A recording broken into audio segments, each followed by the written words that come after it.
ଏଇଟା ଆପଣ ଯୋଉ ବିଏସଏନ ଯୋଉଟା କହିଛନ୍ତି ସେଥିରେ ସ୍କିଲ୍ ଡେଭଲପମେଣ୍ଟ ସେଣ୍ଟର ଆଉ ଯୋଉ ଆମର ଅଛି ହୋମ ସାଇନ୍ସ ର ଆଜ୍ଞା ସେ ଦିଟା ତ ହଁ ସେ ଦିଟା କଣ କେମିତି କଣ ସେଟା ସେଟା ହୋମ ସାଇନ୍ସ ସେଟା ତ ଫାଷ୍ଟ କରାହେଇଥିଲା ସାର୍, ତାପରେ ବାହାର କରିକି ରଖା ହେଇଛି। ଆଉ ହଁ ଥରେ ଲଗେଇଦେବି ଆଉ, କାହିଁକି ନା ଛୋଟ ଛୋଟ ଇଏ ଗୁଡା ଆଉ ହଁ କେତେ ଆଉ ଥରେ କରିଦବା ସାର୍, ସେଟା ଆଉ ଥରେ ଲଗେଇଦବା। ହଁ ସେଟା ଆପଣଙ୍କୁ ମନା କଲି କି? ମୁଁ ପୂର୍ଣ୍ଣ ସାର୍ ସାଙ୍ଗରେ କଥା ହେଇଥିଲି, ଫାଇଲଟା ଆକ୍ଚୁଆଲି ମୋ ପାଖରେ ଅଛି।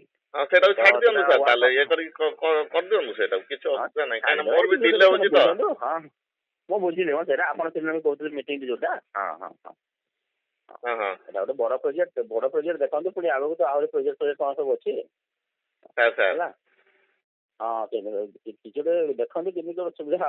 ମୁଁ ତ ଅଛି ନା ୟୁନିଭର୍ସିଟିରେ, ଆଉ କଣ କହିବି ଅଛି, ଆପଣ ବୁଝିଛନ୍ତି କଣ କହୁଛି ମୁଁ ହେଲା।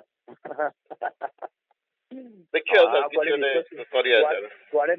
କୁଆଡେ ଡିସ୍କସ୍ କରିବେନି ଆଉ ହେଲା। ହଁ ହଁ ହଁ ସାର୍ ମୁଁ ଦେଖିବି, ଆଜ୍ଞା କିଛି ଯଦି ଇଏ ହଉଛି। ହଁ କିଛି ଯଦି କଣ ଆରାମରେ ହେଇପାରିବ ସାର୍। ଆପଣ ଏଇଟା ବଡ ପ୍ରୋଜେକ୍ଟ 80 ଲାଖରେ ଅଛି, ଆପଣ କଣ ଜାଣିଛନ୍ତି ସବୁ ଏଇଟା ଆଉ ଆଉ ସେ ସବୁ କଣ ଡିସ୍କସ୍ କରିବେ ଆପଣଙ୍କୁ, ସେ କୋଉଠି ଡେଟା ହବାଇ କୁହନ୍ତୁ।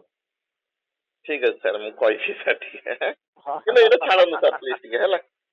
କୋଉଠି ଅଛନ୍ତି ଆପଣ, ଅଫିସରେ ଅଛନ୍ତି ତ? ହଁ ସାର୍ ଟିକେ ଅଫିସରେ।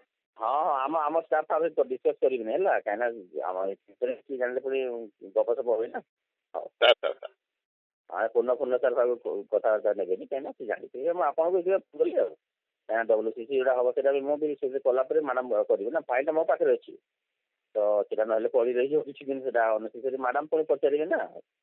ତ ରେଜିଷ୍ଟ୍ରାର ମ୍ୟାଡ଼ାମ ପଚାରିବେ, ସେ କହୁଥିଲେ ଗୋଟେ ଡିସ୍କସନ କରିବା ଆମେ ପୂର୍ଣ୍ଣ ସାର୍ ଆପଣ ଆଉ ଗୌତମ ବାବୁ ଡାକିକି, ଆଉ ସେ ବେସିସରେ ଆମେ WCC ଦେବା। ମୁଁ ସେଟା କହିଲି, ସେଟା ମୁଁ ଯାହା ସାର୍ କହିବି ମ୍ୟାଡ଼ାମ କେତେ ଥର ମୁଁ ଏଗ୍ରି ଯାଉଥିବି କରିବେ। ଛୋଟ ହଁ ଛୋଟ କାମ ଗୁଡାକୁ କହିଲେ, କାହିଁକିନା ମୋର ଅନ୍ୟ ପ୍ରୋଜେକ୍ଟ ଗୁଡା ପୁଣି କରିବି ନା ସାର୍ ମୋ ପାଖରେ। ନା ମୁଁ ଜାଣିଲି ସେଟା ବି, ଆଉ ସେଥିପାଇଁ ପରା କହୁଛି ଆପଣ ଯଦି ସେଟା ସଲ୍ଭ ମୋ ଲେଭେଲରେ କରିବାକୁ ଚାହୁଁଛନ୍ତି, ସେଇ ହିସାବରେ ଆମେ ଡିସ୍କସ୍ କରିବା ସେଇଟା। ଆଉ ମୁଁ ଯଦି ସେଟା ମ୍ୟାନେଜ କରିଦେଲି କିଛି ଅସୁବିଧା ନାହିଁ। କରିଦିଅନ୍ତୁ ସାର୍ ମ୍ୟାନେଜ, ଆଉ କଣଟା ଅଛି, ମୁଁ ତ ହଁ ହଁ ଅଛି ଆଉ ସାର୍, କିଛି ହଁ ଅସୁବିଧା ହବନି। ହଉ ଆପଣ ଟିକେ ଦେଖନ୍ତୁ, ମୋ କଥା ବୁଝନ୍ତୁ ହେଲା। ହଁ ହଁ ଠିକ ହଉ ଅଛି ଠିକ ଅଛି। ଆଜ୍ଞା।